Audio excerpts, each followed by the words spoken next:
Bueno, pues comenzamos con esta segunda mesa en la que lo que se va a abordar son la relación también de los aspectos sociales con la identidad. Y yo la verdad es que pensando en esta mesa me acordé de una anécdota que me sucedió a mí, pues yo creo que fueron hace 15 años aproximadamente. Yo fui a Barcelona, había la conferencia del Mediterráneo de la IAGP y además ese año coincidía con que el simposium de la SEPTG se desarrollaba simultáneamente. La SEPTG había colaborado también en esa organización, ¿no? Entonces, bueno, pues fuimos diferentes gentes de Bilbao y tal. Y resulta que el día de la vuelta en el aeropuerto yo me doy cuenta que me habían robado la documentación.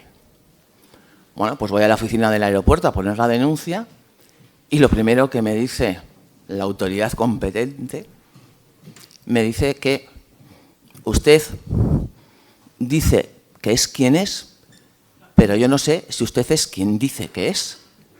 Y claro, con esto del sí, yo pensé, jo, ¿y si ahora te digo que yo a veces tampoco? Y claro, de repente me encuentro con un papelito verde en el que pone mujer indocumentada que dice llamarse Estíbaliz Barrón Pardo. Y digo, Concho, paciente refiere, ¿no? Bueno, pues total, la cosa se solucionó muy fácil. Me tuve que volver en autobús como una campeona porque no tenía esta poderosa tarjetita, que es el Documento Nacional de Identidad. Claro, que pone mi nombre, pero dice mi fecha de nacimiento, que como vamos a ver en esta mesa parece que tiene importancia para aquello de la identidad. Pero es que también dice dónde he nacido y quiénes son mis padres. Y claro, como voy teniendo una edad, ahora ya lo han quitado, pero antes estaba el estado civil, que no es como ahora. Antes los estados civiles eran casado, soltero, viudo o religioso. Ahora que estamos aquí en la Universidad de los Jesuitas, ¿no? Entonces, fijaros que lo contenido en esta tarjetita, bueno, pues es muchísimo más que una filiación exclusivamente, ¿no? Pues de eso va esta mesa y entonces vamos a comenzar ya directamente con ello. Blanca Morera va a intervenir en primer lugar con un trabajo que se titula La palabra identidad, concepto y la norma.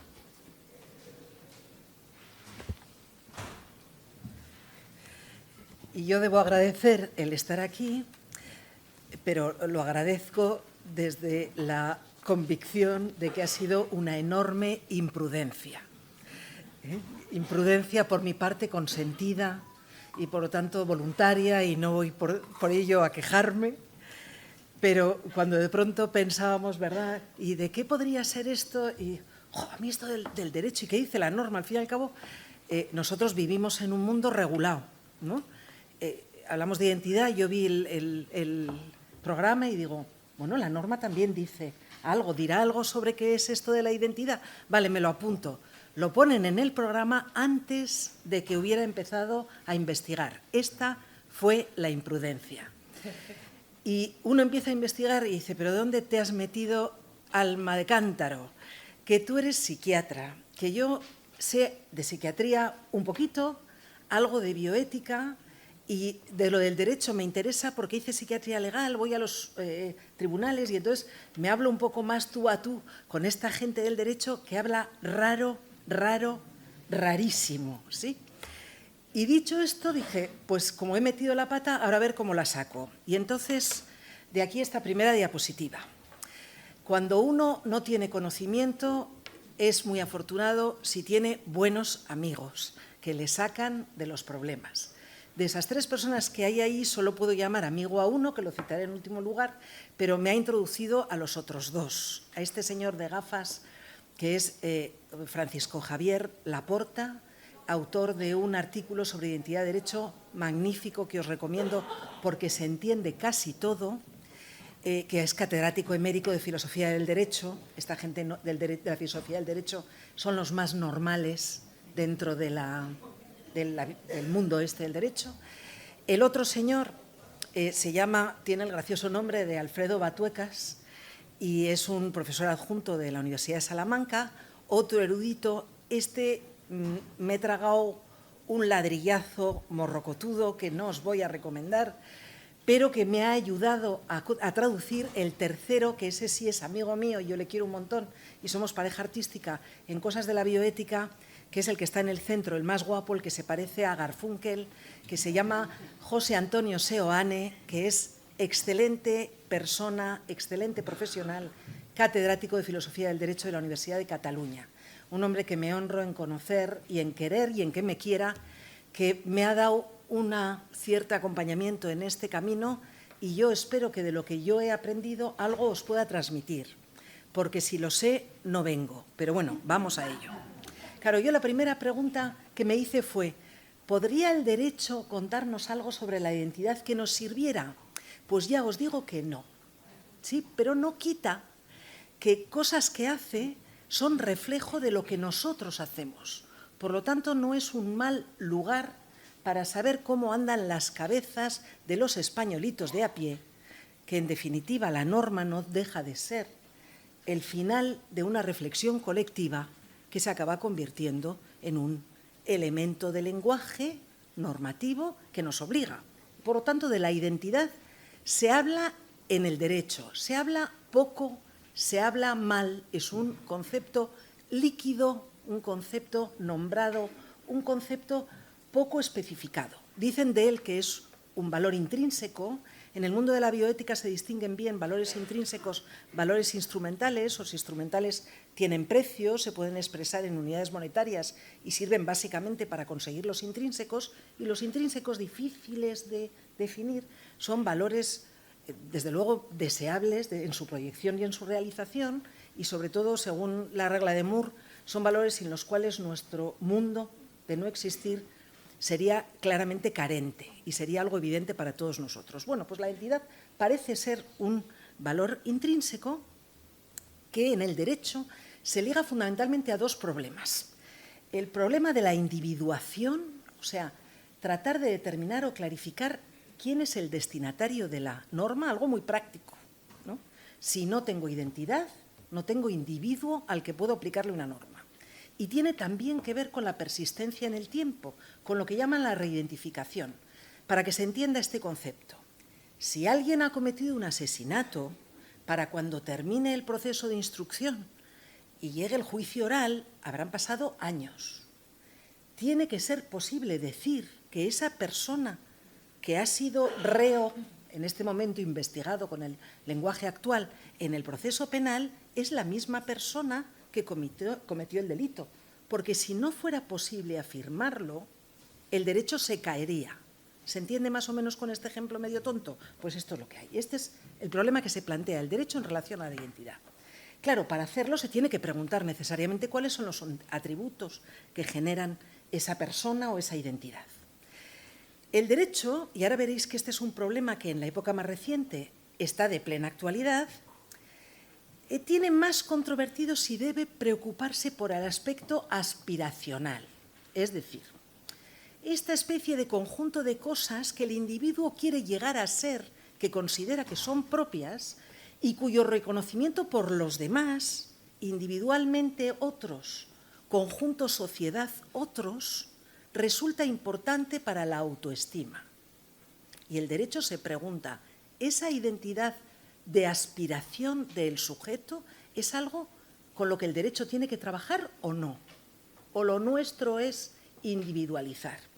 Bueno, pues durante mucho tiempo el derecho ha estado en la primera parte de lo que yo os estaba comentando, ha estado fundamentalmente diciendo, bueno, yo para poder caminar necesito primero establecer que esto es un organismo individual, que ese organismo individual es un sujeto destinatario de norma, y que además ese sujeto destinatario de norma es una persona. Todo eso lo llamo yo sujeto de derecho, sobre el que yo legislo. De esto se preocupaba el derecho. Claro, ¿cómo lo hace? Y lo hace de una manera muy bonita. Lo hace como si fuera una especie de superposición de lo que llamaríamos las capas de yoidad de Mohanty, ¿no? Mohanty, ya sabéis que en la estructura que plantea que hay debajo, en la primera capa un sujeto, ¿no? Que es un organismo intencional, sobre eso el ego, que es una especie de suspensión en epogé husserliana, diríamos, donde uno está en su elemento interno, solitario, separado de ese elemento contextual. Sobre ese ego está el yo, que sería ya ese ego vestido con ropas sociales, ¿no?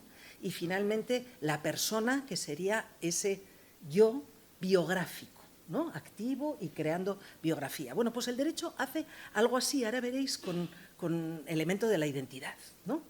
Y no hay que olvidarse que el derecho tiene esa estratificación que ahora veremos, pero además tiene una especie de mare magnum identitario, ¿no? Que transita, y esto es lo que está complejizando mucho, por una especie de taxonomía en la que identidad sería el género o la gran clasificación, y luego las subespecies, ¿no?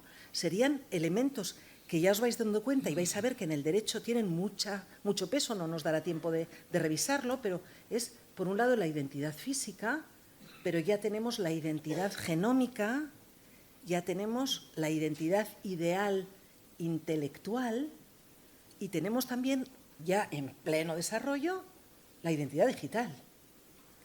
Y todas estas identidades interaccionan y se conforman para conseguir una especie de magma muy difícil de abordar por el derecho. ¿Qué hace en la primera capa de idioidad? Pues lo primero que necesitamos es que haya un sujeto físico. Y ese sujeto físico es el del nacimiento con vida, y lo regula. Ahí tenéis el Código Civil. En el momento que hay una separación absoluta del seno de la madre, o sea, se corta el cordón umbilical, ya tenemos una personalidad jurídica que no se va a extinguir hasta que no ocurra la muerte, algo que ya sabéis que es en este momento en el derecho un asunto de consenso. Uno no se muere cuando se muere, sino que se muere cuando los médicos hemos consensuado que se muere. Porque esto de morirse es una cosa un poco rara, pero como no es el asunto, pues no vamos a entrar en ello, pero tiene su enjundia.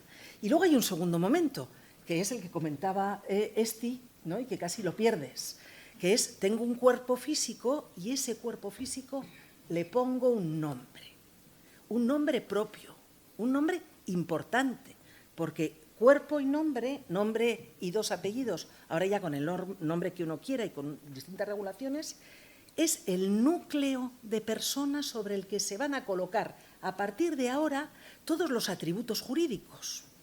Atributos, primero derechos y luego obligaciones y finalmente todos imbrincaos. Y allí, esta es la constitución de la personalidad jurídica. Pero fijaros si esto tiene carga cultural y social y moral, que en el registro anterior, porque se ha renovado en el 11, los datos registrales de este cuerpo al que se le ascribe nombre eran el sexo, la filiación y la legitimidad. Nacido, legítimo o ilegítimo. Como os podéis, y esto es lo que caracterizaba la identidad dentro del derecho, ¿sí? Y ahora, evidentemente, esto ya no, pero seguimos teniendo el sexo. Sexo, que hay un follón con el género, el sexo, la orientación sexual y la madre que los paría a todos, que no estaría mal que la gente leyera un poquito, ¿no? Los políticos especialmente, que el sexo, o sea, sexo que es puramente fenotípico, o sea, lo que se inscribe en el registro es la pinta que tiene el nacido. ¿Tiene pitilín? Sexo masculino. ¿No lo tiene? Sexo femenino. No sabemos por qué es chiquitín. Pito, pito, gorgorito, ¿dónde vas tú tan bonito? Ponemos uno y ya veremos luego si lo cambiamos, ¿sí? Evidentemente. Y hay un elemento claro de filiación que antes no era tan importante y que ahora gana. Con el desarrollo de la Convención de los Derechos del Niño, de forma progresiva, se reconoce como parte de la identidad el elemento filiatorio, pero no solo el oficial, sino el originario. Y esto ha generado, en el cambio del registro, la pérdida de aquel anonimato de las maternidades, ¿no? Y la posibilidad de acceder a la parentalidad biológica, desde luego desde la mayoría de edad, pero también en la minoría de edad, con la ayuda de los representantes. Esto, cuidado, que ha generado un conflicto, que era el conflicto para las madres que habían entregado a sus hijos en condiciones de exigencia de confidencialidad la posibilidad de encontrarse, abrir la puerta y encontrarse a alguien que decía, hola, soy tu hijo, hijo del cual su familia no tenía ningún conocimiento. Bueno, no, este no es el caso de la ponencia, pero daros cuenta cómo la filiación se va complejizando, ¿no? Y a partir de este momento, sobre todo esto, se van a ir colocando otros elementos, ¿sí? Claro, esto nos genera algunas preguntas. Yo no me voy a detener sobre si la identidad del sujeto existe o no antes de la norma, o es la propia norma la que genera la identidad jurídica, porque el derecho lo tiene muy claro. El derecho se desentiende del ser que hay debajo y lo que dice es: yo tengo un cuerpo físico con un nombre propio y sobre él monto una identidad jurídica. Y esto es lo que tiene el derecho. Se hace bastante menos líos de los que nos salemos los psi. Los psi nos liamos con otra. Bien, y todo ello en base a un elemento que no se llega a regular en nuestro ordenamiento jurídico. La identidad no se regula como tal, sino que se asimila a lo que llaman desarrollo de la personalidad, ándale, que será aquello de la personalidad, ¿sí? Y a la dignidad. Término en el que, si me permitís, me detengo solo 5 minutos, porque claro, de la dignidad tenemos todos la boca llena para un argumento y para el contrario. Es por la dignidad que hacemos una cosa y por la dignidad que hacemos otra. Y la pregunta es: ¿alguien me define qué es la dignidad? Pues nadie. ¿Por qué? Porque la dignidad no hay quien la defina. La dignidad se definía para los dignatarios, ¿os acordáis? La gente importante que tenía una dignidad que era básicamente una categoría social, ¿sí? Hoy en día, cuando la gente habla de dignidad, básicamente, como dice Ruth McCallin en un precioso editorial del 2003 en el British Medical, creo que fue, Journal, en realidad es un término vacío que solo habla de autonomía, de la autonomía de los sujetos. Bueno, pues yo permitirme que por aquello de la bioética diga que no del todo, que hay una dignidad que es más explicable y que yo creo que es de la que habría que hablar, que tiene que ver con aquella dignidad kantiana, ¿no? que es la dignidad como condición ontológica y ética básica del ser humano, ¿no? El ser como fin y no solo como medio, y por lo tanto el ser humano como objeto de respeto, ¿no? Y como algo que está en el ser humano, queramos o no, y por lo tanto algo a respetar, ¿sí? Luego quizá no será fácil definir cuál es su contenido, pero desde luego ahí está y nos huele a que el ser humano tiene eso, ¿no? Y que ese algo es respetable. Bueno, pues la identidad parece que al menos en nuestra Constitución tiene algo que ver con esto.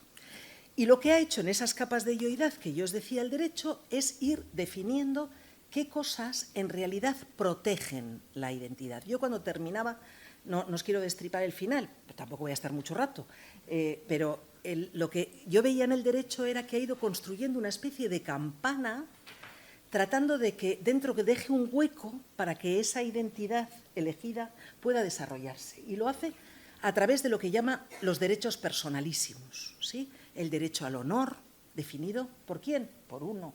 El derecho a la intimidad, definido ¿por quién? Por uno. La propia imagen, la toma de decisiones autónomas en el ámbito de las decisiones sanitarias o la muerte misma. Esto es lo que se ha venido haciendo. Claro, si os dais cuenta, todo esto viene de la Revolución Francesa y ahora va a venir el lío. Espero no liaros, espero tampoco todo lo que yo diga es palabra de Dios, porque claro, yo he leído y he traducido un poco a mi manera, o sea, a lo Morera, pero lo que pongo aquí no está más o menos copiado, no es lo que digo yo, pero yo lo interpreto cuando lo cuento. En la Revolución Francesa se imponen una serie de principios que son principios en nuestro derecho que siempre han estado y que es importante saber que han estado porque ahora mismo son un problema. El primer principio era el principio de igualdad. Todos somos iguales ante la ley y la ley tenía que ser ciega ante las diferencias. Principio de individualismo normativo. Tienen identidad moral los seres humanos y, por lo tanto, son el objeto del derecho. Principio de individualismo ético. Reconocemos que los seres humanos son capaces de tener planes de vida, proyectos de vida, diríamos, intereses, ideales de acción, valores propios cuyo cumplimiento les resulta significativo y que eso los define como seres autónomos. Por tanto, la ley facilita ese tipo de procesos. Pero la ley es neutra, de ahí la separación entre Iglesia y Estado, ¿sí? Porque uno puede tener, por ejemplo, ideales de vida basados en la religión, pero no es el Estado quien dice si eso es lo bueno y lo deseable para todos, sino que te permite que tú lo tengas, pero yo no digo que es lo bueno y que no es lo bueno. Bueno, esto era así, porque ahora no está siendo ya del todo así, por eso tenemos un cierto lío en el derecho. Uno de cuyos ejemplos más llamativos es la ley trans, ¿sí? Que el miércoles ya salió del Senado y que dentro de poco vamos a tener todos en casa para una lectura comprensiva y divertida de la situación. Porque ¿qué ha surgido en esta última época, en estos últimos lustros? Pues algo que también es muy respetable, que es la política de igualdad, por un lado, que era la que venía, y ahora la emergencia con fuerza, a lo rinoceronte, de la política de la diferencia. Es reconozcamos y promovamos la particularidad, al mismo tiempo que el respeto y la igualdad exigen la ceguera a la diferencia. Bien, estamos al borde de la esquizofrenia, vamos a ver si somos capaces de generar tratamientos antipsicóticos que la resuelvan. Yo tengo algunas dudas de cómo acabar esta historia.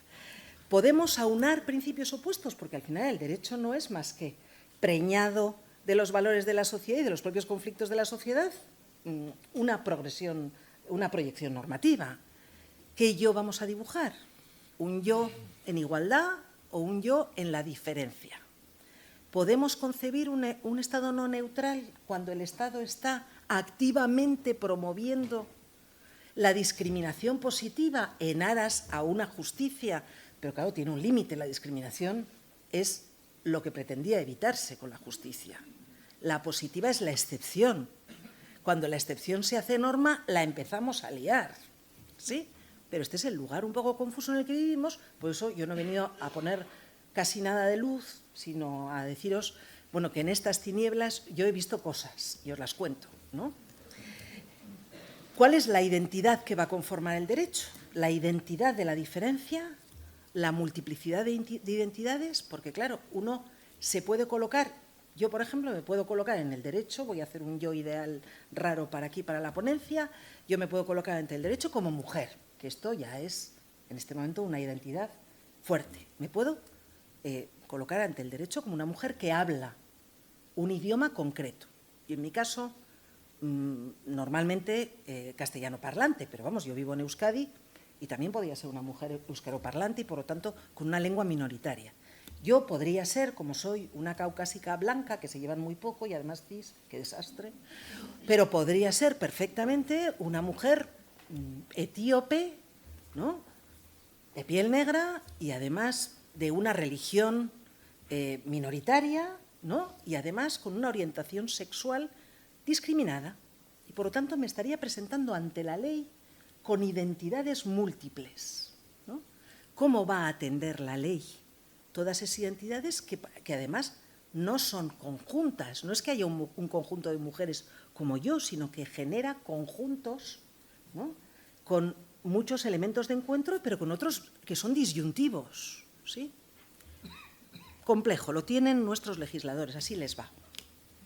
Y finalmente, una pregunta que se hacían las personas que yo he leído y que yo os traigo aquí, si debería o no regularse un derecho a la identidad como tal derecho a la identidad, ¿no? Puestos a tener derechos, porque nosotros no lo tenemos regulado, ¿no?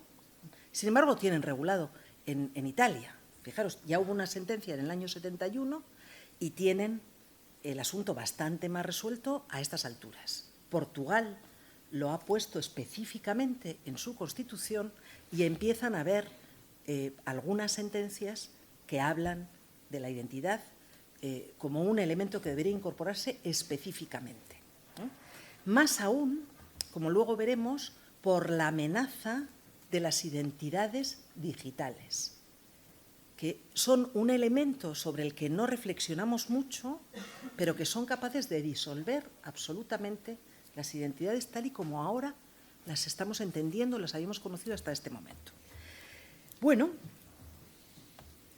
Pues el señor Batuecas, que era uno de estos señores, el que me dio el tocho más gordo y el que me ha resultado más complicado de leer, es un firme defensor de que el derecho a la identidad se reconozca en nuestro ordenamiento jurídico, porque dice que tiene una finalidad específica, que la identidad como elemento de desarrollo de la personalidad y unicidad requiere no solo esta protección que estamos dando a cada una de las capas que se dan, sino que lo requiere en sí, que eso permitiría una protección global, ya dirán luego los legistas cómo se hace eso, y porque además piensa que la identidad está en un momento de vulnerabilidad por el desarrollo de las comunicaciones y la existencia de problemas con la identidad digital, que es algo sobre lo que no nos da tiempo de entrar, pero que evidentemente se está constituyendo, ¿no?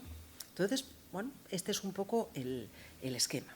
Cuando yo terminé, y aquí termino yo, la verdad es que pensé, pobrecito el derecho, qué mal lo tiene para tratar de reflejar el follón morrocotudo que tenemos a nivel ideológico y conceptual en esta sociedad, porque el derecho debería ser el final de la película de un consenso social medianamente normal. La jornada de hoy yo creo que da una idea de lo confuso de este tema. Por lo tanto, espero que nuestros legisladores se abstengan de tratar el tema de la identidad. Y yo quería terminar, además de agradeciéndoslo, con un texto que me ha parecido precioso de Josep María Esquirol, del libro El respeto o la mirada atenta, que yo recomiendo, a mí me ha parecido una delicia, y que habla de esta ipsiedad oculta y de que, por suerte, los seres humanos no siempre vamos a ser capaces de saberlo todo y que siempre quedarán cosas sin descubrir, espero que entre ellas parte de nuestra identidad. Muchas gracias.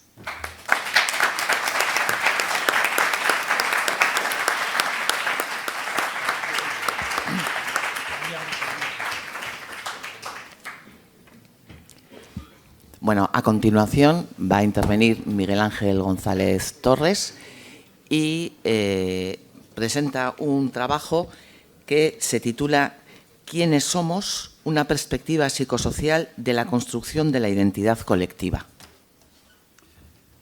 Bueno, pues decir en primer lugar que estoy encantadísimo de participar en esta mesa con... Ay, gracias. Con Estíbaliz, con Dacia, con Blanca.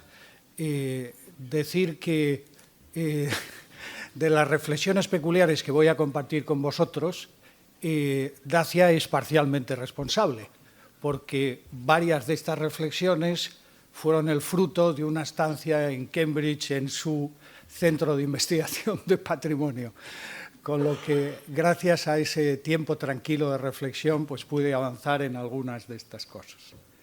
Mi ponencia, perspectiva psicosocial de la construcción de la identidad colectiva. ¿Por qué aquí y por qué ahora? Bueno, estamos en un momento de obsesión identitaria global. Yo creo que esto está fuera de toda duda, agravada, por si faltaba algo, por algunos factores clarísimos, ¿no? La crisis bélica que tenemos muy cerca, más cerca que nunca desde la Segunda Guerra Mundial, crisis económica, crisis social, crisis política también, ¿no? En este contexto, la cuna, como insistiré a lo largo de la charla, se convierte en un refugio. La cuna, aquello que tiene que ver con nuestros aspectos más primitivos de la identidad, aquello que nos fue otorgado al nacer o inmediatamente después, ¿no? España es un lugar de conflicto identitario permanente desde hace varios siglos. Esto no es una situación de ahora. España es un lugar muy conflictivo en este sentido. Mi compañera Arantxa Fernández y yo escribimos un trabajo sobre el tema que está a vuestra disposición para quien lo desee, ¿no? Y el País Vasco, supongo que la mayoría de nosotros somos vascos o muchos de nosotros. El tema de la identidad obviamente está en primerísima línea aquí. A nivel social, político, os recuerdo, para quien lo haya olvidado, que tenemos un partido nacionalista vasco, es decir, identidad, que lleva gobernando 40 años y que el principal partido de la oposición entre nosotros, si no recuerdo mal, se autodenomina Izquierda Patriótica. Identidad. Bueno, ¿de dónde viene mi interés y el de muchas personas por este tema, ¿no? Tiene que ver con el trabajo con trastornos graves de personalidad, con estas personas que suponen un reto a la identidad social, personal, incluso a la identidad del terapeuta, ¿no? Como quizás sepáis, una fuente de conocimiento para mí muy valiosa sobre este tema es la conceptualización de Otto Kemper sobre el núcleo de la patología límite, que para él es la difusión de identidad. Es decir, esa incapacidad para mantener una representación interna integrada de uno mismo y del otro. En cristiano, la vida es gris, la vida y las personas ocupan lugares en un gradiente de grises, ¿no? Pero estas personas con trastornos graves de la personalidad tienden a percibir la realidad y las personas en blancos y negros, en extremos, ¿no? Reacciones emocionales extremas. Es el funcionamiento típico, además de estos trastornos graves de la personalidad, de los niños o adolescentes en crisis, es decir, de personas en estadios iniciales de desarrollo, ¿no? Los grupos funcionan a menudo, como sabéis muchos de los colegas que estáis aquí, que sois terapeutas de grupo, los grupos funcionan a menudo como esas personas con trastornos graves de la personalidad, ¿no? Se produce a menudo cuando no hay una tarea definida, estructurante, objetiva, una regresión a modos primitivos inmaduros de funcionamiento. El tamaño importa, cuanto mayor sea el grupo, más primitivo es el funcionamiento. Un teórico sobre estos grupos pequeños, un psiquiatra y psicoanalista británico, Wilfred Bion, hablaba de los grupos de supuesto básico, ¿no? Yo quiero destacar aquí dos de ellos. El supuesto básico, el funcionamiento en dependencia, cuando se busca un pastor, un líder con características narcisistas que nos guíe, nos oriente, nos cuide, o en otras situaciones, el famoso supuesto básico de lucha-huida, en el que buscamos un líder paranoide, ¿no? Que sitúe los problemas ahí fuera y construya una fortaleza en la que nos sentimos cómodos, ¿no? ¿Qué pasa con los grupos grandes? Pues tenemos a Bamik Volkan, que es un autor extraordinario, que ya se ha citado en esta jornada. Hay muchos conceptos que él ha aportado, originales. A mí me gusta la idea del trauma escogido, ¿no? Veis una placa de matrícula de Quebec. En Canadá, como en Estados Unidos, las matrículas llevan un lema que define, digamos, que es una muestra de la identidad del Estado y sus ciudadanos. ¿Cuál es el lema de Quebec? Quebec, que es una región rica, con un nivel cultural altísimo, económico, etcétera, etcétera. Podría estar orgullosa de muchas cosas. Sin embargo, su lema es, y perdonar mi pronunciación, je me souviens, ¿no? Me acuerdo. ¿Y qué es lo que recuerdan estos quebecois, ¿no? ¿Qué es lo que recuerdan? Recuerdan un trauma del pasado, recuerdan un desastre, recuerdan la derrota del ejército colonial francés a manos del ejército colonial inglés, que es lo que llevó a que Quebec perteneciera hasta hoy a la Commonwealth y no tuviera su desarrollo independiente. Es decir, incluso comunidades exitosas, excelentes, con muchísimas cualidades positivas, fijan su identidad en un trauma escogido, que protegen, ¿no? Esto podéis reflexionar sobre otras identidades y siempre o casi siempre vamos a encontrar este trauma escogido, este dolor del pasado, ¿no? Las naciones son grupos grandes. Bamik Volkan trabaja en ello, ¿no? Evidentemente, los movimientos identitarios están al alza en todas partes. No es un fenómeno occidental de la Europa rica, en todas partes, ¿no? El nacionalismo sería una expresión de esos movimientos identitarios. ¿Qué es una nación? No lo sabemos. Pero dentro de las 1001 definiciones podemos ir desde alguna muy prudente, como la del historiador español José Álvarez Junco, que dice: acabamos aceptando que las naciones son aquellos grupos humanos cuyos miembros se sienten o desean ser una nación. O podemos ir a una definición más clásica y con un cierto tono cínico, que es la de Karl Deutsch, un intelectual centroeuropeo, que dice: una nación es un grupo de personas que comparten una visión errónea del pasado y un odio común hacia sus vecinos, ¿no? Nos reímos porque algo refleja de la realidad, probablemente no todo, sin duda, pero hay un elemento real en todo esto. Claro, si tuviéramos ese punto de partida, tendríamos que decir que un líder nacionalista tiene que proveer una visión errónea del pasado y cultivarla amorosamente y proveer de razones para odiar a los vecinos. Fijaos qué panorama. Las naciones son en gran parte constructos sociales y hay un cierto consenso en este campo muy complejo respecto a que el nacionalismo precede a la nación. Primero hay un movimiento nacionalista y luego surge una nación. Una obra fundamental en este campo es el famoso texto de Benedict Anderson, Comunidades imaginadas, así denomina él a las naciones. Y autores como Eric Hobsbawm, con su texto La invención de la tradición, entre otros varios, él consideraba, no hace tantos años además, el nacionalismo como una enfermedad que debía ser tratada y eliminada y estaba destinado a desaparecer. Grave error. Eric Hobsbawm estaba totalmente equivocado, eso no ha ocurrido. Pero eso es todo. Claro, tenemos que preguntarnos, pero si esto fuera tan sencillo, ¿por qué el nacionalismo es tan atractivo? ¿Por qué está tan extendido? En países ricos y pobres, en el primer mundo y en el tercero, en países en vías de desarrollo, ¿cuál es el gigantesco atractivo del nacionalismo? Bueno, yo diría que las claves tienen que ver con identidad y pertenencia, ¿no? El pensamiento identitario es verdad que es ubicuo, desde el amor a la propia familia y al territorio donde uno ha nacido, que todos entendemos y nos parece natural, hasta en el otro extremo, al final del arco, hasta el odio y la agresión hacia otros despreciados, que puede llegar al genocidio incluso, ¿no? Porque nos podemos preguntar a nivel individual y grupal, ¿cómo es posible que la gente esté dispuesta a matar e incluso a morir por su nación, ¿no? Aquello de Horacio, dulce decorum est pro patria mori, ¿no? Dulce y honorable es morir por la patria. Que lo vivimos, lo escuchamos y lo vivimos con naturalidad, como, bueno, es lógico, dulce y honorable es morir por la patria, ¿no? Pero ¿de dónde procede esta fuerza? La verdad es que el marxismo ha sido incapaz de explicarlo. El nacionalismo queda fuera del esquema marxista. Eric Hobsbawm era fallecido recientemente, era un historiador marxista.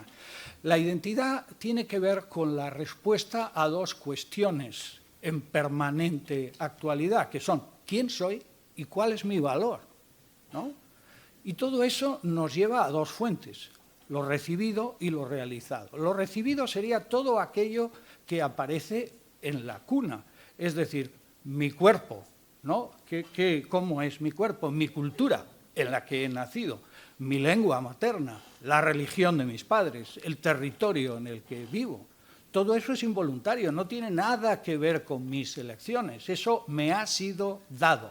De ahí que es peculiar que uno se sienta orgulloso de su cuna, ¿no? Es como si te sientes orgulloso de que te ha tocado la lotería, pues te sientes afortunado, pero el orgullo uno pensaría que tiene más que ver con lo que uno hace, no con lo que uno ha recibido en la lotería de la vida. Lo realizado tiene que ver con lo que hago y esto está basado en el esfuerzo personal y en los actos. Yo podría ser un buen o un mal padre, esposo, profesor, mecánico, fontanero, ¿no? O iluminador de teatros, con lo que hago. Y aquí entramos en el concepto de patrimonio, del que otras personas saben mucho más que yo, que tiene que ver con algo en crecimiento, en cambio, fruto de los dos aspectos, tanto de aquello que hemos recibido como de aquello que hemos realizado y realizamos. Y, de algún modo, esos pequeños actos de cada día también contribuyen a ese patrimonio propio y ajeno. Es decir, los humanos, en cada momento de nuestra vida, estamos contribuyendo a esa conformación compleja, rica, particular del patrimonio en el que nuestros hijos nacen, etcétera, etcétera, ¿no? Claro, podríamos decir una hipótesis, ¿dónde está la fuerza? ¿Por qué nos resulta tan atractivo el nacionalismo? Quizá porque aporta valor gratuitamente, ¿no? Una ideología nacionalista te hace pensar que tú eres valioso por tu cuna, Es decir, como has nacido a este lado de la raya en vez de a este otro, como tu lengua es esta u otra, como la religión de tus padres, el color de tu piel es este otro, como tu sexo o tu género es este otro, eres valioso, ¿no? Proporciona una sensación de pertenencia, aceptación, apoyo, guía, ¿no? Bueno, gratis quizá hay que en algunos momentos suspender el pensamiento racional, pero bueno, pues si no lo llevas hasta los extremos, una cierta obediencia al líder personal o colectivo. Lo que parece claro es que en periodos de crisis nos sentimos empujados a apoyarnos en lo recibido, en la cuna, en vez de en lo realizado. Claro, y eso nos hace pensar en todos nosotros. Todos los que estamos aquí, de alguna forma, somos realizadores de élite, ¿no? O sea, pertenecemos a un grupo dentro de la sociedad que se caracteriza por realizar cosas socialmente consideradas valiosas. Somos investigadores, clínicos, profesores, por aquí y por allá. Estamos en una élite y eso supone una gran división entre un amplio sector de la sociedad que tiene poco realizado de valor y algunos, como nosotros, que pertenecemos a esa élite, ¿no? En situaciones de crisis como la actual, esa gran división se hace más amplia, porque algunos podemos apoyarnos en lo realizado bastante más que otras personas. Yo creo que la crisis de la izquierda actual en parte tiene que ver con eso, porque la izquierda aquí, en Estados Unidos y en muchas partes, parece ir orientándose cada vez más hacia nosotros y menos hacia esas personas que no pertenecen a la élite cultural, social, etcétera, etcétera, y que tienen que apoyarse en aspectos muy de cuna, que los populistas, como el presidente Trump y muchos otros, entienden perfectamente, ¿no? Bueno, no me voy a extender. Podríamos entender el nacionalismo también como un proceso de estigmatización inversa, ¿no? Señalando, etiquetando, señalando, asignando propiedades positivas al etiquetado, etcétera, etcétera. Inventamos a los demás para construirnos a nosotros mismos. Este es un autor que a mí me interesa mucho, Edward Said, intelectual norteamericano fallecido recientemente, de origen palestino, que publicó un libro precioso que es Orientalismo. Lo que Said nos dice es que el Oriente, tal como es visto por nosotros los occidentales, es un invento nuestro, es un espejo deformado cuya imagen nos ayuda a construir nuestra identidad. Yo no soy ese, ¿no? Y a ese grupo le atribuimos una serie de características con las que nos comparamos. El otro es un invento. ¿Cómo es visto ese otro? Pues los rasgos que definen al otro son bastante habituales, repetidos en casi todos los relatos. El otro, con el que nos comparamos para construir nuestra autoimagen, es deshonesto, sucio, holgazán, estúpido, no merece confianza, etcétera, etcétera. Claro, ¿por qué son tan similares estas descripciones? Lo que puede decir un ultra alemán respecto de un turco o un ultra vasco respecto a otras personas, ¿no?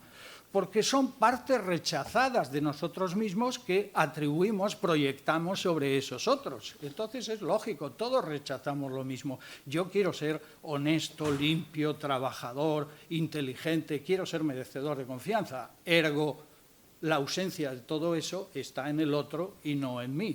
Aquí tenemos a migrantes mexicanos cruzando el Río Grande.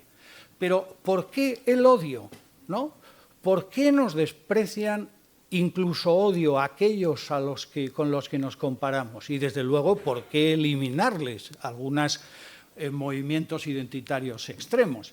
¿Por qué estas personas holgazanas, deshonestas, estúpidas son tan peligrosas?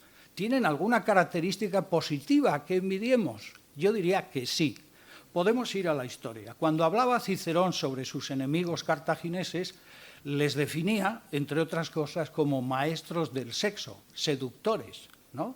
Nuestro Sabino Arana comparaba, que tiene textos maravillosos en este sentido, comparaba las inocentes danzas vascas en las que hombre y mujer trazan complejos arabescos al son de la música sin llegar a tocarse nunca, con las obscenas danzas españolas que se caracterizaban por ese fuerte abrazo que unía los dos cuerpos, ¿no? Cuando Hitler en su lucha habla, en Mi lucha, habla sobre los hombres judíos muy capaces de seducir a las inocentes doncellas alemanas. O sea, esos judíos despreciados eran peligrosos. León Degrelle, que es un personaje fascinante, fascista belga que luchó con el ejército nazi en la campaña de Rusia, hablaba, y tiene unas... Por cierto, el día del armisticio aterrizó en un avión en La Concha y se salvó de la quema. Franco le protegió durante muchísimos años. Este hombre murió en los años 80, todavía iba a fiestas vestido con el uniforme de oficial de las SS, podéis buscarlo en Google. Él hablaba, fijaros, tenemos abajo al Ejército Rojo, hablaba la brutal masculinidad de los soldados del Ejército Rojo y la comparaba con la belleza y elegancia de los soldados alemanes. A mí estos de abajo no me parecen brutalmente masculinos, pero bueno, a León Degrelle parece que sí. Presidente Trump hablando de los migrantes mexicanos como violadores, o incluso hoy el presidente Putin describiendo a las autoridades ucranianas, esto es literal, a quien quiera la referencia se la doy, como un grupo de homosexuales perversos que intentan destruir la inocencia de Rusia. Es decir, parece que la atribución de una sexualidad poderosa y amenazadora sería clave para entender esos sentimientos contradictorios hacia los otros, ¿no? El otro es peligroso para nuestro grupo debido a su sexualidad, que también es un invento. Nuestra pobre sexualidad y la brillante y amenazadora sexualidad del otro es otro invento, ¿no? Que también tiene su interés. ¿Qué pasa con las mujeres? En una perspectiva patriarcal que sigue predominando en grupos como el nuestro, entenderíamos que las mujeres son la propiedad más valiosa de la tribu, ¿no? Del grupo, y por tanto el acceso a ellas debe estar restringido. De ahí que los nazis y muchos otros movimientos ultraidentitarios lanzaran leyes maritales como primera cuestión. Es decir, quién puede acostarse con quién y en qué circunstancias, ¿no? El acceso a las mujeres de ellos es menos problemático, ¿no? El que una mujer de nuestro grupo se vincule a un hombre del grupo de enfrente es terrible. El que un hombre de nuestro grupo se vincule a una mujer de enfrente es una falta de decoro, pero bueno, digamos que es aceptable. Y en cualquier caso, las personas de origen mixto pertenecen a una casta inferior. La sexualidad de la mujer pone en peligro la identidad grupal, porque ellas pueden confirmar los peores temores de los hombres del grupo, ¿no? Podrían escoger a otros en vez de a nosotros.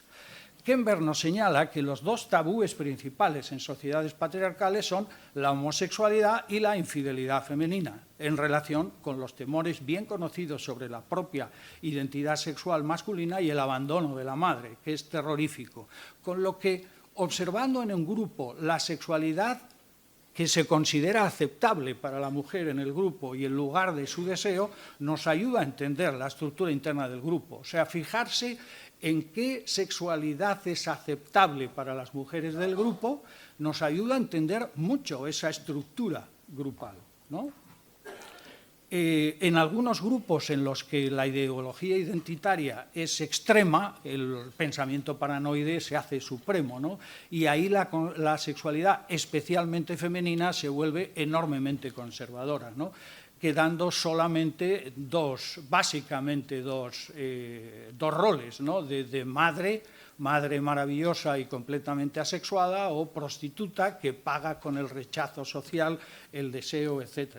Recomiendo el libro de Stella Weldon, bien conocido, ¿no? Cuando vamos un paso más allá y la agresión es el clima agresivo extremadamente intenso, entonces cualquier sexualidad dentro del grupo es imposible. Incluso esos roles de madre o prostituta son inaceptables y hay que ocultar cualquier sexualidad, especialmente en las mujeres. Caminando hacia el final, hago mía la observación de Julia Kristeva que afirma: el otro vive dentro de nosotros. Ese otro con el que nos comparamos y que rechazamos, lo llevamos dentro. Ese mexicano violador lo llevamos dentro, esa brutal masculinidad del Ejército Rojo la llevamos dentro también. está parte de nosotros, ¿no? Y para nosotros los hombres, la mujer incluso de nuestro propio grupo, tiene algo de otro por antonomasia, ¿no? Un paciente me decía hace tiempo, yo a veces siento que las mujeres a mi alrededor son como yo, son humanos, son igual que yo, ¿no? El cuerpo es un poco diferente, pero soy igual que yo. Y en otras ocasiones me decía, es como si perteneciéramos a especies distintas, como si fueran animales diferentes. No las entiendo, no sé dónde están, no sé lo que quieren y me siento ajeno, ¿no?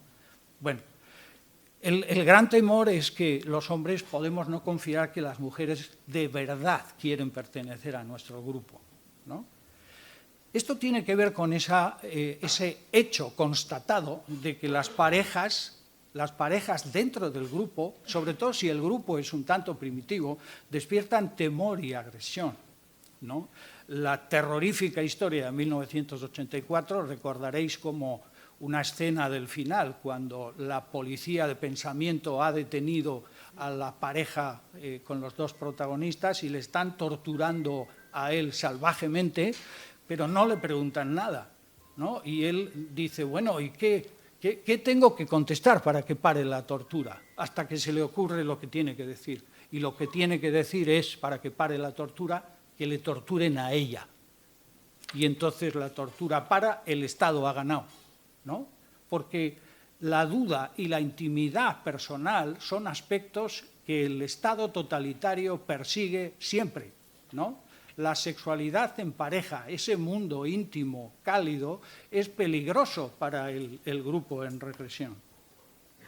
Bueno, todas las utopías presentan una gran atención al sexo. ¿Cómo, con quién, cuándo? Da igual la Germania de Tácito, el paraíso terrenal, la República de Platón. Quién se acuesta con quién y cuándo es algo totalmente fundamental.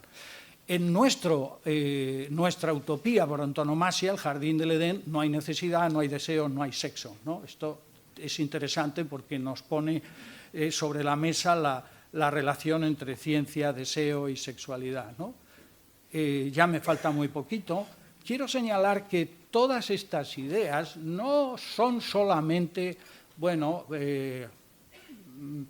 algo de interés puramente académico para sociólogos o para psi, ¿no?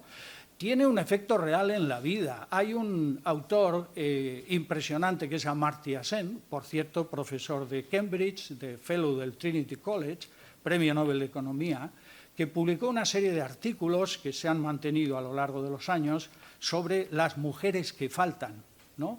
Hablaba de que, sobre todo en algunos países de Asia Central, de China y de algunas regiones de la India, hay centenares de millones de mujeres que deberían estar y no están.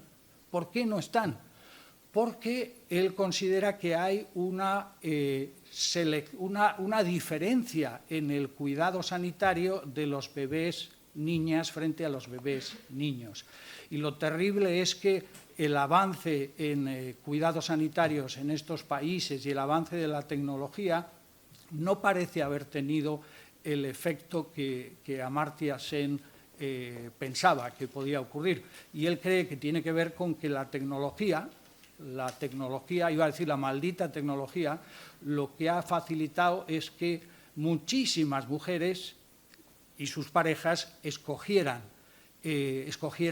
a qué bebé abortaban y a cuál no, dependiendo del sexo. Y entonces hay un aborto selectivo de fetos femeninos en esas tierras, con lo que seguimos con muchos millones de mujeres que deberían estar y no están, ¿no? Y termino con esto, pues hombre, un guía en este tema tiene que ser nuestro paisano Miguel de Unamuno, ¿no?, que centró buena parte de su pensamiento en identidad y muerte, los dos grandes temas para Unamuno. Esas son un escaneo de las notas manuscritas que utilizó Unamuno para la conferencia de aceptación de su doctorado honoris causa en febrero del 36 en las universidades de Cambridge, Oxford y Londres, que no creo que sea un caso muy habitual. Esto la mayoría de nosotros no lo conocemos, porque Unamuno, y eso también tiene que ver con nuestra identidad y la suya, es un personaje que despierta una ambivalencia terrorífica. ¿no? Hay gente que odia a Unamuno y muchos le tenemos un gran aprecio. Y ojalá lleguemos a este punto, ¿no? La famosa sentencia de Wells, ¿no? Nuestra verdadera nacionalidad es la humanidad, ¿no? Muchas gracias a todos.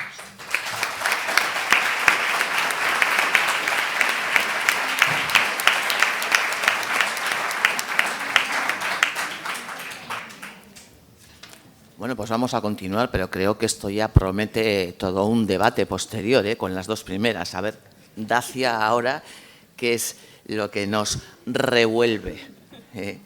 Y bueno, pues Dacia Viejo Rose de Cambridge nos presenta el patrimonio y la construcción de la identidad individual y colectiva.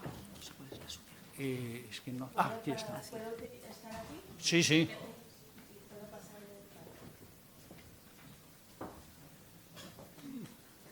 Y paso, a ver, de una diapositiva con estas. Supongo que sí.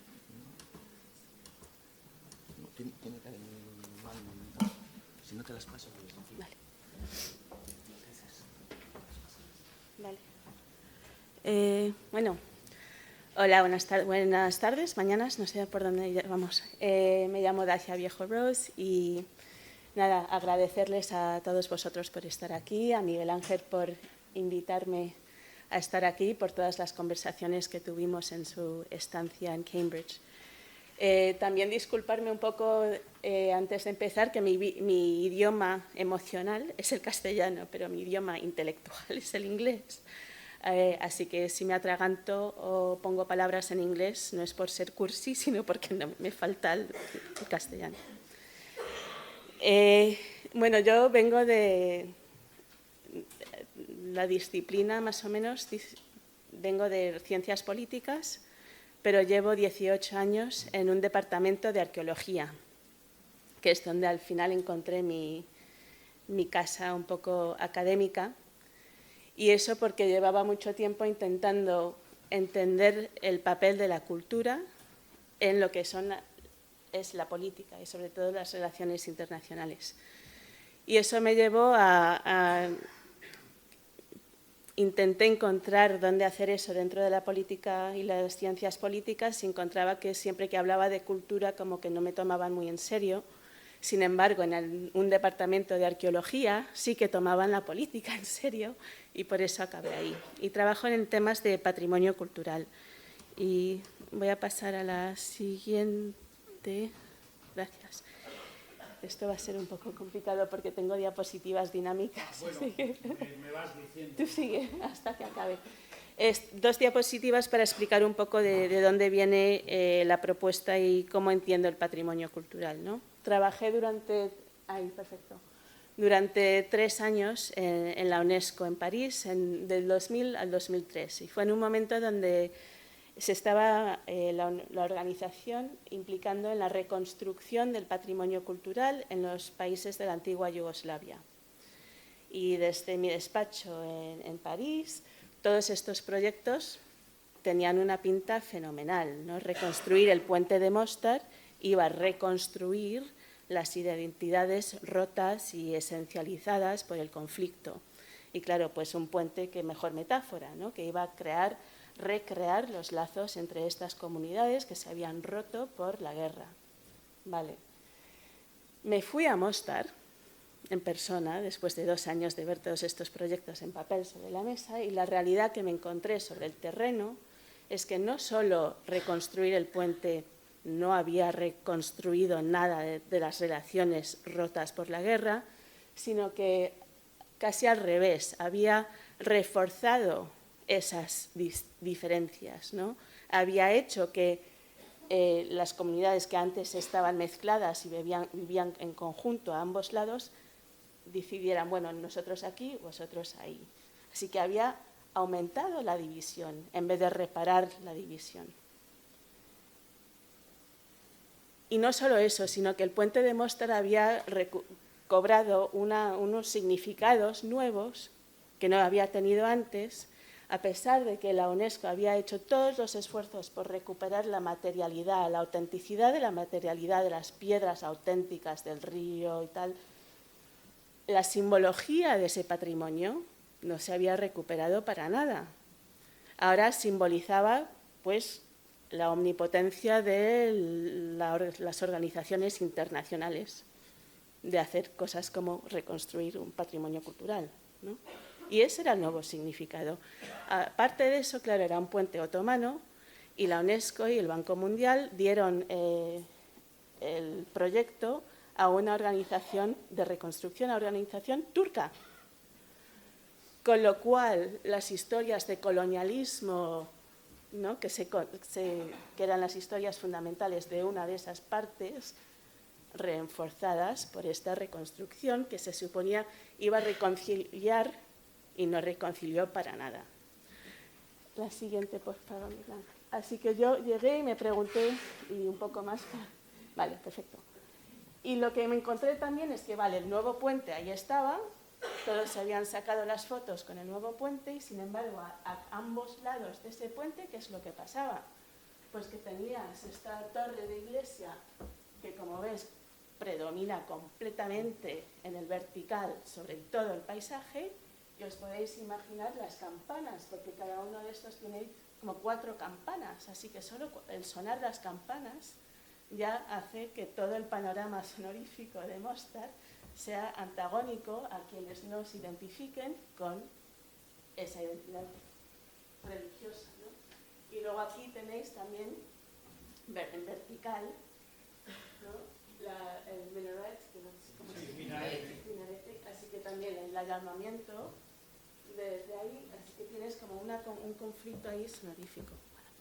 Así que yo me preguntaba, bueno, a ver, ¿qué ha pasado? ¿Por qué no ha funcionado la reconstrucción del puente? Y esa observación y esa reflexión es la que me ha llevado, porque esto fue en el 2002, creo, hasta donde estoy ahora. Así que 20 años después os voy a intentar contar un poco esos 20 años de reflexión y por qué no funcionó. Así que voy a hacerlo un poco desde cómo abordamos desde el punto de vista de estudios de patrimonio, cómo abordamos esta cosa tan compleja que hemos visto hoy, que es la identidad, en 4 partes, ¿no? Intentando cómo investigamos, explicaros un poco, contaros cómo entendemos y cómo investigamos el patrimonio cultural hoy y esa relación entre patrimonio e identidad. Luego la patrimonialización, ¿no?, porque también hay un proceso de patrimonialización, de decidir esto es nuestro patrimonio y eso, ¿no?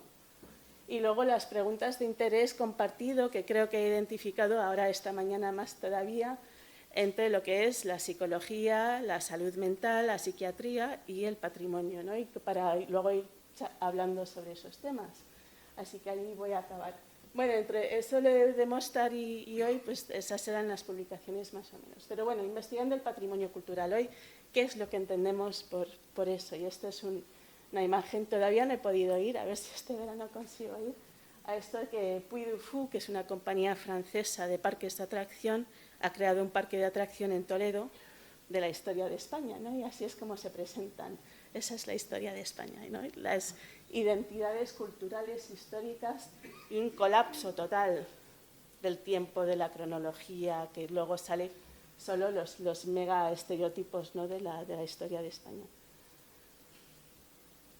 Bueno, así que el patrimonio cultural, lo que he hecho aquí ha sido hacer nubes de los documentos principales de la UNESCO y de ICOMOS, que es la Organización Internacional de Monumentos y Sitios Patrimoniales. No importa que no podáis leer nada, lo que quiero que veáis es que los documentos del 72 del Convenio Mundial del Patrimonio Cultural y de ICOMOS Venecia del 64, que era el primero así gordo sobre el patrimonio, lo que resalta es conservación, monumentos históricos, propiedad cultural. Y sin embargo, en los convenios más recientes, y ahí es donde solapa un poco con esta idea del derecho y de la normativa, es que ahora hemos pasado de conservación a interpretación. Vale, es que me muevo. Pues que hemos pasado de lo que es la conservación.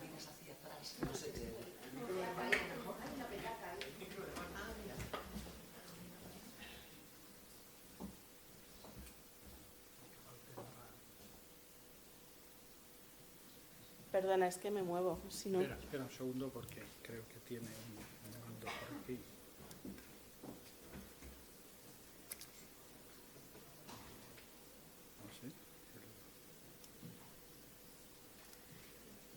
No, no funciona. Bueno, no me muevo. Mira, igual este señor nos ayuda.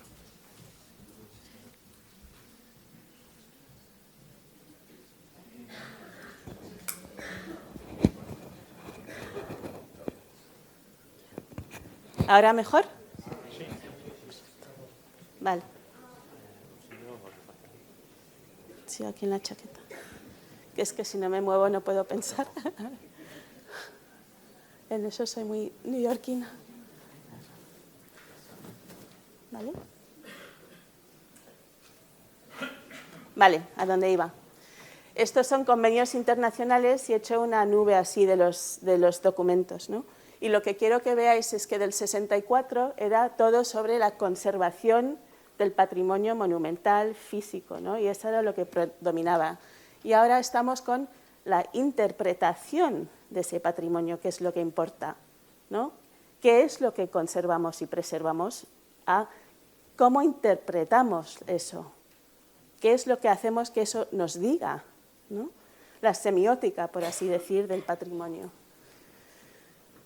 Así que lo que une todo esto, sí, Miguel Ángel, lo que une todo esto y este cambio, ¿no? Esta evolución en cómo entendemos el patrimonio, es que hemos ido de pensar el patrimonio como propiedad a pensarlo como propiedad, sí, pero también lugar, también espectáculo, también proyecto político, también producto que se pueda vender y sobre todo y más recientemente como un proceso en constante evolución. Y aquí se parece mucho a lo que hemos estado diciendo de la identidad, que no empieza así y se queda así, sino que está constantemente evolucionando. Pues el patrimonio igual, ¿no? Nos acercamos o vamos hacia el patrimonio esperando que no sea un ancla fijo, algo seguro, que no cambia, y sin embargo nos encontramos que cada vez que nos tornamos hacia el patrimonio es como una arena movediza, ¿no? Que siempre se está cambiando, porque la interpretación que hacemos de ese patrimonio cambia constantemente en relación con lo que necesitamos que nos diga ese patrimonio. Y ahí se parece mucho a la identidad. Así que lo que hace 20 años era una relación muy clara entre identidad fija y sólida, patrimonio fijo y sólido, ya no lo es para nada, porque las dos cosas están constantemente cambiando y moviéndose. Uno más. Lo que une todo esto es el valor, la evaluación que hacemos, cómo evaluamos ese patrimonio, ¿no?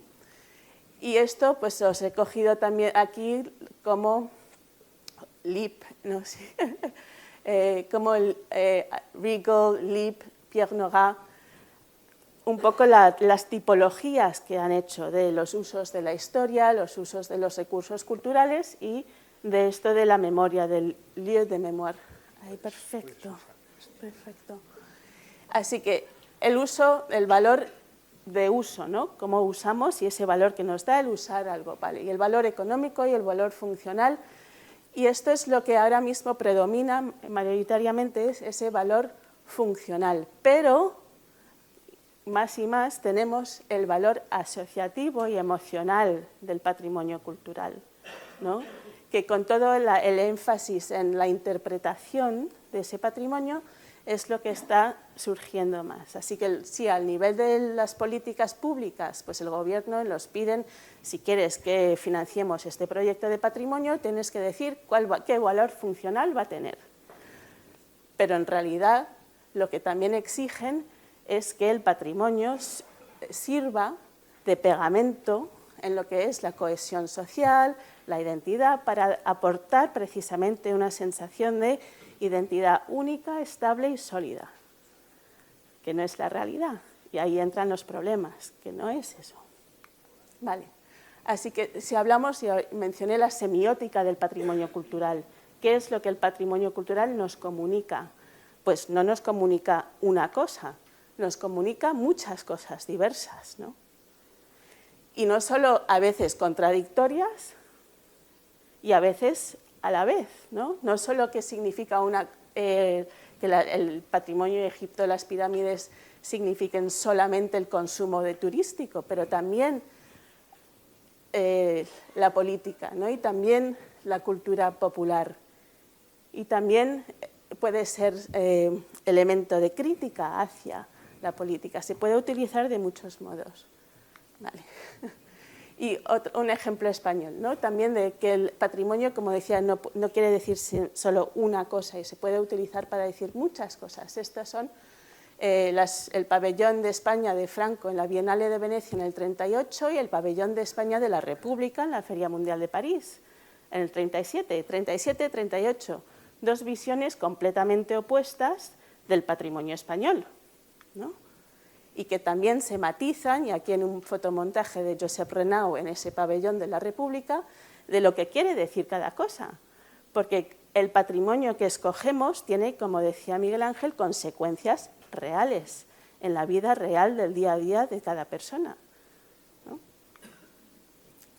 Otra cosa, la recodificación de los monumentos. Hasta ahora pensábamos que bueno, el patrimonio cultural comunica una cosa, y es tal, pero no, porque ese mismo patrimonio cultural se puede utilizar para comunicar una ideología política o la contraria. Así que no es que vaya siempre con la misma, ¿no? Así que esto nos lleva a la pregunta de, bueno, ¿por qué? ¿Por qué las ideologías políticas siempre se cuelgan o utilizan de escenario el patrimonio cultural? ¿Qué es lo que el patrimonio cultural aporta a esas ideologías como legitima, da sensación de historicidad, ¿no? Vale. Y ahí llevamos a esa relación entre el patrimonio cultural y la identidad. Y esto, pues estoy también cogiendo un poco de psiquiatría de Eric Kandel aquí, de Squire, y de la memoria, donde el patrimonio se sienta ahí, ¿no? Entre lo que es la política, la memoria, la identidad y dentro de un petri dish un poco así de experimentación cultural. Y aquí la idea es que, bueno, la memoria nos hace quienes somos, dice Kandel, ¿no? Eric Kandel, que es también premio Nobel en psiquiatría y en sus estudios sobre la memoria, dice que la memoria nos hace quienes somos, es el pegamento que une nuestra vida mental. Así que mi pregunta es, bueno, ¿y entonces el patrimonio es ese pegamento de nuestra vida social, ¿no? La memoria social colectiva que nos une? Pero entonces, ¿qué sucede cuando esa herencia, ese patrimonio es divisiva en vez de unificadora? Cuando no es estable, sino desestabilizadora. Y ahí es donde estamos ahora en estos estudios de patrimonio. Y aquí una cita de Stuart Hall. Las identidades estas que nunca están unificadas en los últimos tiempos modernos, sino que cada vez están más fragmentadas, más fracturadas y nunca singular, sino construidas. Y esto va a lo que Blanca estaba diciendo antes de esas identidades múltiples, ¿no? Que cómo podemos, con el patrimonio que se supone que nos representa, cómo podemos tener una interpretación múltiple y plural del patrimonio cultural.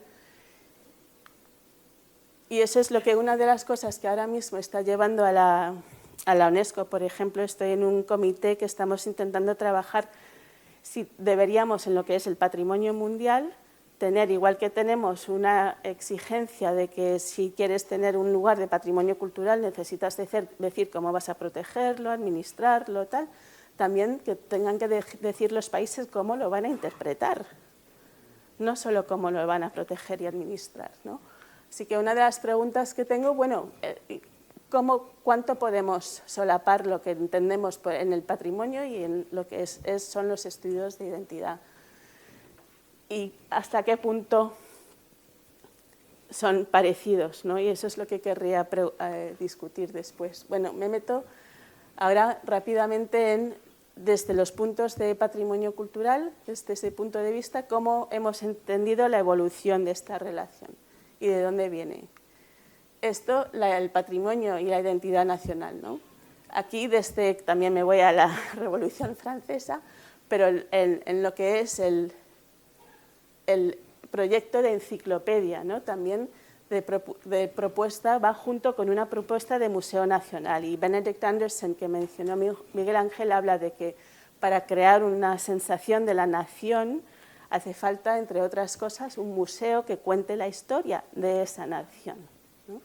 Así que la creación de los museos que surgen en este momento y luego las guerras napoleónicas, la Revolución Francesa, también son un momento en el que el iconoclasmo, la destrucción del patrimonio, da lugar a leyes, profesionalización, instituciones de protección de ese mismo patrimonio que en ese momento está en riesgo, ¿no? Bueno, no me meto demasiado con eso. Luego seguimos con el patrimonio y la identidad nacional y lo que también decía Miguel Ángel un poco, la génesis de las historias que se van contando de los orígenes de las naciones, que muy a menudo pues, surgen de una idea de sufrimiento y un origen violento, como puede ser pues, el asedio de Numancia, por ejemplo, ¿no? Y esa idea de que nosotros estos hemos sufrido, nos hemos sacrificado por la nación, y de ahí viene la identidad de ello. Así que es un momento en el que, a la vez que se va consolidando la idea de nación y de pertenencia a esa nación, también surgen los héroes, los mártires, las ideas de indigeneidad, la preservación del pasado como evidencia de ese pasado, la propiedad cultural, la apropiación del patrimonio nacional, van surgiendo todo esto en ese momento de consolidación del Estado-Nación.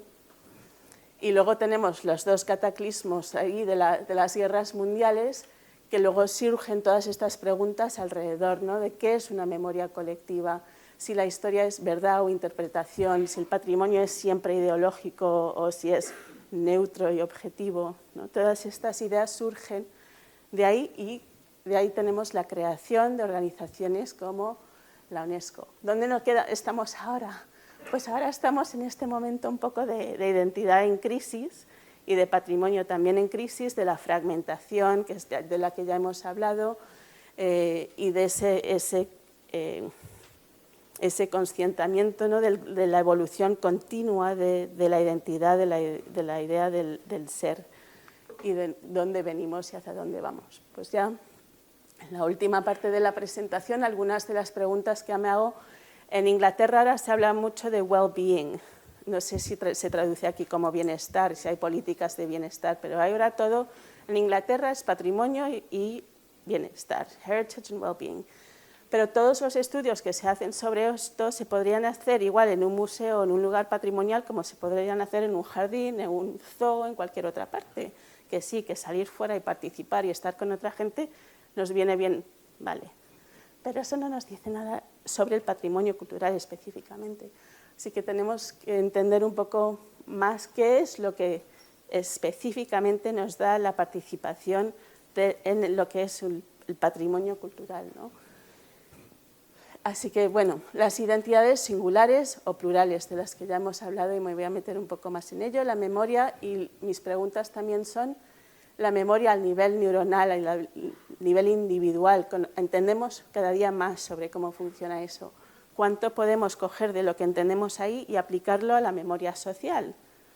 Si hay un individuo traumatizado, ¿cómo se funciona su memoria? ¿Cómo se construye esa memoria? Y una sociedad traumatizada, ¿cómo construye esa memoria? ¿Hay paralelos? ¿Hay similitudes? No lo sé, eso es algo que me gustaría saber más. Los legados de la violencia. Ahora también en Inglaterra se habla casi de nada menos los legados del pasado, ¿no? Los legacies of enslavement, legacies of todo tipo de cosas, de violencias del pasado y cómo hacemos cara a esos legados hoy. Que también me interesa saber al nivel individual y social colectivo qué podemos aprender los unos de los otros, ¿no? Las identidades como performativas, ¿no? Que por un lado es la identidad y el patrimonio que presentamos hacia el exterior y por otro lado es el que presentamos hacia el interior. Lo que es el patrimonio mundial es la cara mundial de ese país, ¿no? Pero hacia el interior, ¿qué tipo de patrimonio presentamos? Y luego, finalmente, lo que decidimos proteger, ¿no? Y cómo decidimos qué proteger o no. Y si es simplemente o siempre o casi siempre, depende de dónde percibimos que viene el peligro hacia esa cosa. Y me explico un poco más en las 4 cosas y ya acabo. Así que puede el estudio de la identidad a nivel individual informar cómo entendemos las identidades colectivas. Ojalá me digáis todos que sí. Pero eso es lo que... Y aquí vuelve Amartya Sen, que Amartya Sen, aparte de ser premio Nobel en Economía, también tiene este libro bellísimo sobre la identidad y la violencia, que habla de su experiencia y la partición de India y el daño traumático que hizo lo de la partición de India para él y para su familia a nivel de su identidad patrimonial y personal. Así que ¿cómo podemos hacer cargo de esa pluralidad de identidades, ¿no?, de la que hemos hablado en esta mesa, sin caer en lo que Amin Maalouf hablaba de las identidades asesinas? Tampoco. Que el patrimonio, donde sí creo que tienen mucho en común en este nivel, es que, como hemos visto esta mañana, ¿no?, si la identidad es singular, si es solo la bata que te pones, todo lo demás empieza como a corroerse, ¿no?, y debilitarse. Pues con el patrimonio cultural, ahí parece como el patrimonio cultural es más fuerte y más sólido si solo quiere decir una cosa. Este Museo Guggenheim nos representa a nosotros, bilbaínos. Y ya, claro, fuerte, obvio, es sólido, ¿vale? Pero si empiezas a meter toda esa diversidad y pluralidad, que bueno, a unos les gusta y a otros no. ¿Pero cuánto pagamos? Ah, pero el puente y el Calatrava y no sé qué, y ya se complica la cosa. Y ya no es tan claro. Pero la importancia, para mí lo más importante, y que me encantaría hablar con vosotros de esto, es que creo que precisamente la pluralidad, que parece ser un riesgo, ¿no?, o difícil y algo que debilita, me parece que a mí al revés, fortalece. Porque si un individuo es mujer, profesora, madre y mil otras cosas, pues si una de esas identidades es atacada, bueno, pero tengo las otras. No tengo que matar o morirme por la una, porque tengo las otras. Así que ese ataque no es un ataque existencial, ¿no? Puedo defender esa identidad que está atacada en ese momento, pero no a la muerte. Igual con el patrimonio. Si en vez de una interpretación de ese lugar tiene 10, no lo debilita, al revés, lo fortalece.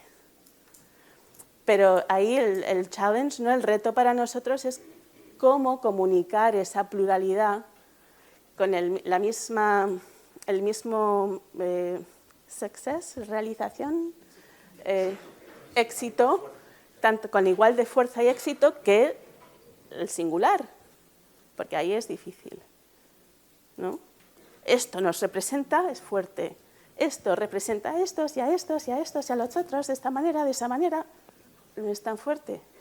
¿Cómo hacemos que esa comunicación, esa interpretación plural sea tan efectiva como la singular? Y ese es uno de nuestros retos. Lo de memoriales, aprendizaje social. Esto viene del lieu de mémoire de Pierre Nora, que todos tenemos unos...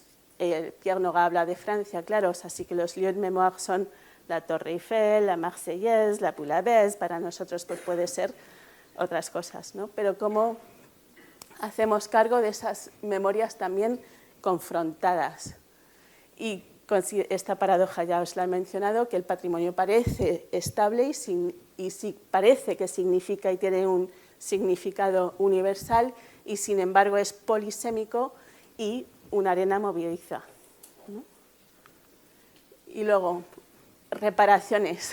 ¿Cómo reparamos la violencia pasada? Porque tenemos que hacer algo. No podemos hacer como se ha hecho tanto en este país, levantar la alfombra, meterlo ahí y como que no hubiera pasado. Eso no funciona, porque eventualmente sale y sale de manera con más vehemencia todavía. Así que, ¿cómo hacemos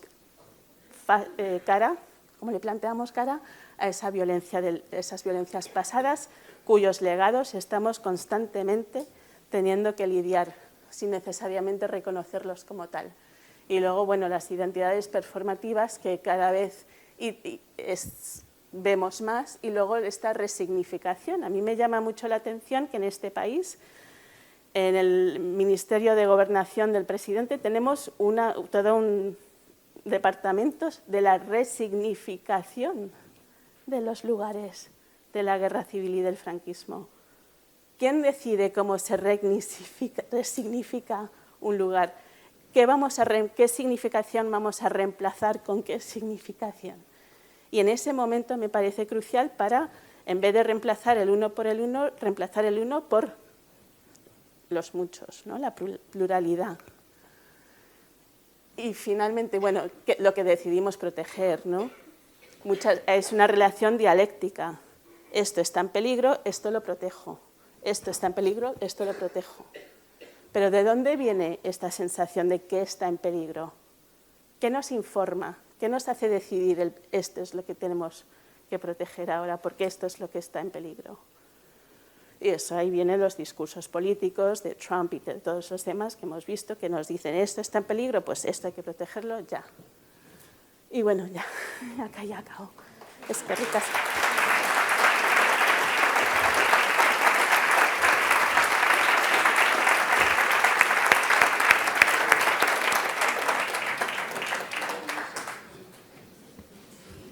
Bueno, pues tenemos un cuarto de hora largo para abrir la posibilidad de preguntas, debate, reflexión. Y, bueno, yo animaría a la sala porque creo que, bueno, de las cosas que se han dicho en esta mesa, creo que hay un montón, ¿no?, de cuestiones. A mí me llamaba mucho la atención, la verdad es que el paralelismo entre lo que Dacia estaba diciendo al hablar del patrimonio cultural y de lo que sería un proceso psicoterapéutico, ¿no? Quiero decir, claro, mi relato, nunca la verdad, ¿no? La interpretación, que la mejor es la que hace el propio paciente, que nadie lo cuente, ¿no? Y, bueno, pues ser capaces de ir resonando con todas esas cosas y que desde ahí se puede ir reconstruyendo, ¿no? Pero paso palabra. Egunon, quería hacer una pregunta a la última ponente porque me he quedado un poco con una duda, no sé si lo he entendido del todo bien. Cuando has comentado al principio lo de Mostar, ¿no? Yo viví la guerra desde aquí, por supuesto, la guerra de Yugoslavia, fue de los primeros bombardeos. Mostar significa puente, la ciudad era Mostar, ¿no? Y fue muy significativo cuando lo rompieron, pues pasó lo que pasó, ¿no? Que un país de un nivel como el nuestro, ¿no?, que tenían ordenadores en casa, pues verlo yo con 20 años fue muy impactante, ¿no? Lo que yo no he llegado a entender es por qué las interpretaciones después de poner el puente, eso, yo lo he notado en tu discurso como algo peyorativo. No sé si se ha podido hacer algo con esas interpretaciones después de construir el puente. No sé, Mostar. ¿Vale? Gracias. El problema en Mostar es que la reconstrucción puso tanto hincapié en la reconstrucción de la materialidad que se olvidaron de reconstruir la parte inmaterial de los significados de ese puente, que también necesitaban de reconstrucción y cuidados, no solo las piedras. Así que las piedras al final y todo el enfoque de la comunidad internacional en ese puente y en esas piedras hizo que no vieran todo lo demás que había que reconstruir. Así que 20 años después, Mostar era la ciudad más dividida de toda la antigua Yugoslavia. Es una ciudad chiquitina y, sin embargo, tienen una escuela, un edificio de escuela y segregado. Tenían que turnarse los niños para ir a la escuela para no coincidir. Tenían 2 equipos de fútbol. Una ciudad más dividida después de la guerra que antes de la guerra, a pesar de mucho puente que podía haber. Así que mi pregunta era ¿por qué no funcionó el reconstruir el puente para reconstruir y empezar a reparar esos daños hechos por la guerra? Y lo que pasó es que, claro, el puente había esencializado las diferencias, porque había dicho vosotros aquí, vosotros ahí. También había reforzado la división en vez de unir realmente, porque había otros puentes, claro. Así que ese puente era simbólico, pero no se reconstruyó la parte simbólica. ¿no? Y luego también que vinieron de fuera. En vez de el plan original de un ingeniero francés era que la reconstrucción se hiciera por gente de Mostar y sobre todo hombres jóvenes que después de una guerra hay que darles algo que hacer, que los hombres jóvenes de Mostar reconstruyeran su propio puente. Y si eso tenía que llevar 20 años en vez de 3, pues que llevara 20 años. Pero las organizaciones internacionales quieren su eficacia y tienen sus presupuestos y tenía que acabar con 3 años, así que se lo dieron a una compañía turca, que otra vez reforzó una simbología de división y de violencia, y no al revés. Eso es lo que decía. Sí. Un comentario, no sé si a lo que Dacia ha estado explicando. Me llama la atención que no te has detenido, aunque lo has dicho, en todo el debate que hay sobre el sentido de los museos. Es decir, ahora mismo los museos es una institución en crisis radicalmente. Es decir, mientras que antes el patrimonio material era esta cosa sólida que tú describías, ahora, ¿cómo llamamos a los negros y a las mujeres y al patrimonio colonial que hemos expropiado? ¿Qué hacemos con los museos que están absolutamente en cuestión? Es decir, es la expresión de nuestra crisis de memoria colectiva y de identidad, que están en crisis. Y el patrimonio lo que hace es reflejar en las proyecciones que hacemos sobre él esa crisis. Nada más que esto. Podía hablar mucho sobre el tema y sería otra de una conferencia de 2 horas, así que no me voy, pero podemos hablar después.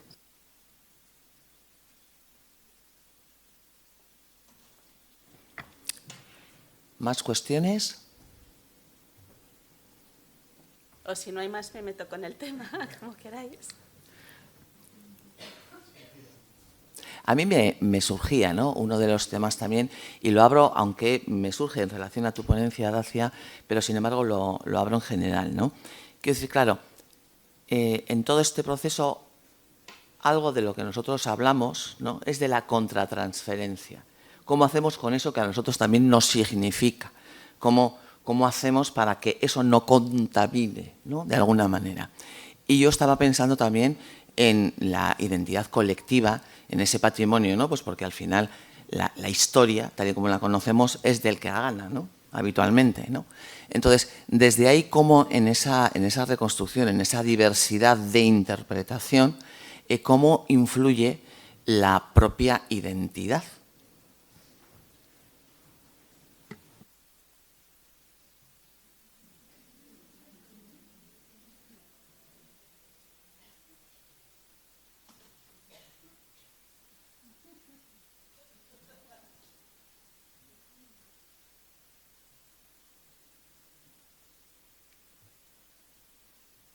No sé, después de lo de Mostar hice la tesis doctoral, pasaron unos años, quería hacerla sobre Bosnia y España, porque tenía un objetivo que luego, claro, con toda tesis doctoral empiezas sabiendo lo que quieres hacer y al final haces otra cosa, pero empecé queriendo demostrar que igual que un dictador impone un significado y una versión de la historia, que la comunidad internacional también está imponiendo una serie de valores y una versión de la historia. Y eso es lo que quería enseñar, porque me quedé muy frustrada por la UNESCO y la comunidad internacional y que quería meterles un poco así, de mostrarles cómo estaban haciendo lo mismo que había hecho un dictador aquí. Luego ya me metí con España y se convirtió en otra cosa. Y regiones devastadas y Guernica y toda otra cosa. Pero bueno, ahí empezó, ¿no? Y creo que ese punto de vista, claro, es muy importante. Y el peligro de la comunidad internacional es que es eso, que viene como un colonizador moderno imponiendo los valores y imponiendo una sensación de cuáles son las identidades buenas y las identidades malas. Y para mí lo que fue también algo que me desmoralizó muchísimo fue cuando Irina Bokova era directora general de la UNESCO y cuando empezaron, bueno, la guerra en Siria, pero también la destrucción de patrimonio cultural en Siria, que ella empezaba a hablar de los bárbaros, de nosotros civilizados y ellos los bárbaros, que destruyen el patrimonio cultural y esa destrucción es evidencia de su barbarismo. Porque todo lo que había en la UNESCO era precisamente, cuando yo estaba ahí por lo menos, en contra de esa visión del mundo de Fukuyama y demás, ¿no? Que no era una cuestión de civilizaciones y civilizados y bárbaros. Y ahí estaba la directora de la UNESCO volviendo a delinear esas diferencias, ¿no? Que si no, tenemos que empezar por entender, y claro, los bárbaros tienen sus razones por hacer lo que hacen, que son muy civilizadas y que nos ven a nosotros como los bárbaros, pero esa manera de organizar el mundo no nos sirve para nada.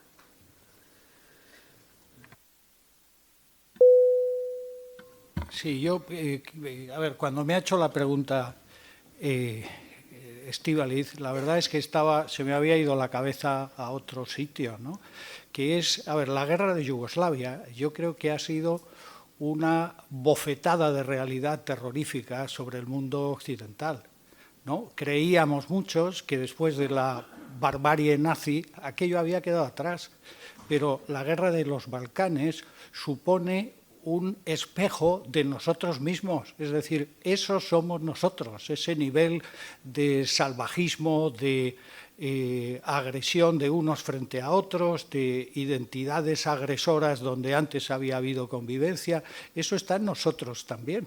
Claro, no es en Ruanda, no es a 5.000 kilómetros, es en la puerta de casa. Como decía Élida antes en su pregunta, tienen ordenadores como nosotros. No había grandes diferencias entre Yugoslavia y España en ese momento.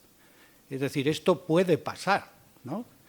De hecho, tengo que decir que uno de los motivos por los que me empecé a interesar por estos temas es porque leí el libro de Volkan terrorífico de Bloodlines, ¿no? Que habla de las líneas de sangre que describe la guerra de los Balcanes, que es sobrecogedor, como él va analizando todas las reacciones de los distintos grupos, ¿no? Pensaba, ¿qué ocurre ahí, ¿no? ¿Qué ocurre ahí que es lo mismo que está en nosotros? O sea, no son marcianos, ¿no? Volvemos otra vez a la idea esta de la banalidad del mal de la Hannah Arendt, que decía, oye, no os quedéis tan tranquilos pensando esto lo hacen monstruos que no aparecen más que una vez cada siglo. Esta manera de funcionar está entre nosotros también, ¿no? Y es esa bofetada de realidad que nos saca de autosatisfacción de los occidentales cultos y de la élite a la que pertenecemos. Pero el monstruo está por allí.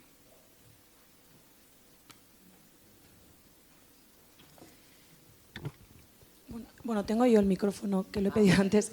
No, yo felicitaros porque me parecía una mesa como súper estimulante.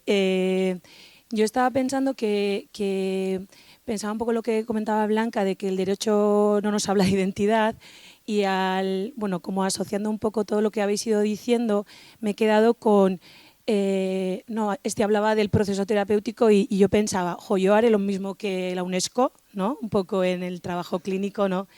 Y me ha dado en las tripas. Entonces, me da mucho para pensar, ¿no? Qué construimos y para quién, ¿no?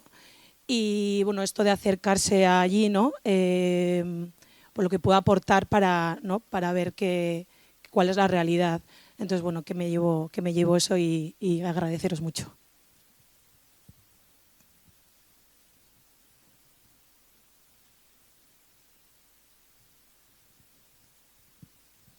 Hola, yo quería, simplemente sacar una reflexión, no una reflexión, sino una pregunta. ¿Qué queda de la identidad? La identidad está asociada como a lugares, como a culturas, como a todo esto, ¿no? Pero ¿qué queda de la identidad de todos los refugiados que acaban siendo refugiados de por vida, ¿no?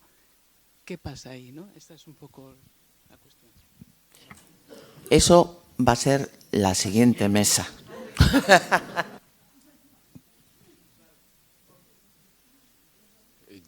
Yo quería hacer un comentario en relación a las ponencias tanto de Miguel Ángel González Torres como de Dacia, en el que he escuchado en ambas dos el concepto de multiplicidad de identidad, ¿no? Esas identidades múltiples que todos somos, pero también vinculándolo a este aspecto cultural del patrimonio que te estás refiriendo, Dacia. Y he echado a faltar alguna referencia a Hubert Hermans y al concepto de dialogicidad del self y de dialogicidad de la cultura. Es decir, somos múltiples y en diálogo con nosotros mismos, y estamos obligados a respetar al otro como múltiple para dialogar con él en su multiplicidad, tanto desde lo individual como desde lo cultural. Y creo que este concepto de multiplicidad es salvador.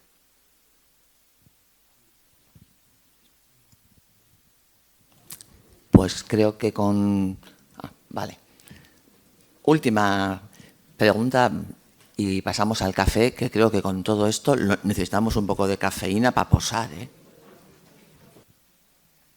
Yo quería, bueno, es que la verdad es que está siendo muy aportativo todo lo que se va hablando, ¿no?